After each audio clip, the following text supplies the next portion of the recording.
Trump ने फिर लिया यू टर्न, अब इस मामले पर किया पुतिन का समर्थन, जेलेंस्की को लगेगा झटका।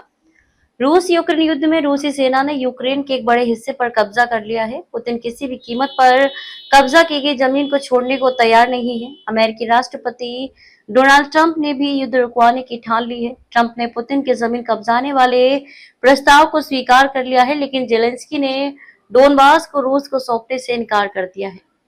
3 साल से चल रहे रूस यूक्रेन युद्ध में रूसी सेना ने यूक्रेन की एक बड़े हिस्से पर कब्जा कर लिया है। इसके बदले न सिर्फ पुतिन को पैसे और कई सैनिकों की कुर्बानी देनी पड़ी, बल्कि अंतर्राष्ट्रीय विरोध का भी सामना करना पड़ रहा है।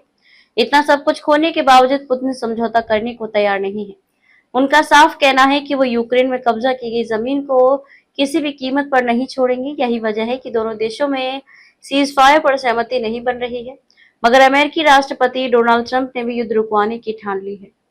अलास्का में पुतिन और ट्रंप के बीच 3 घंटे तक बातचीत चली, जहां सीज फायर पर सहमति नहीं बन सकी, मगर ट्रंप ने अभी तक हार नहीं मानी है। जानकारी के अनुसार ट्रंप भी पुतिन के समर्थन में उतर आए हैं। वहीं रिपोर्ट्स के अनुसार डोनाल्ड ट्रंप ने पुतिन की जमीन कब्जाने वाले प्रस्ताव को स्वीकार कर लिया है। उन्होंने मॉस्को को यूक्रेन के 2 अहम हिस्सों का नियंत्रण अपने हाथ में लेने की इजाजत देती है। ट्रंप से मुलाकात के दौरान पुतिन ने पूर्वी यूक्रेन के डोनबास, जो 2 बड़े इलाकों डोनेट्स्क और लुगांस्क को मिलाकर बना है, को किसी भी हालत में ना छोड़ने की मांग की थी, जिसे ट्रंप ने मान लिया है। अलास्का से लौटने के बाद ट्रंप ने यूक्रेन के राष्ट्रपति वोलोदिमिर जेलेंस्की से भी फोन पर बात की। साथ ही उन्होंने यूरोपीय देशों को भी बैठक से जुड़ी सारी जानकारी दी। इस दौरान जेलेंस्की ने डोनबास को रूस को सौंपने से साफ इनकार कर दिया है। जेलेंस्की का कहना है कि वो यूक्रेन के संविधान से बंधे हुए हैं और वो रूस को देश का कोई भी हिस्सा नहीं दे सकते हैं।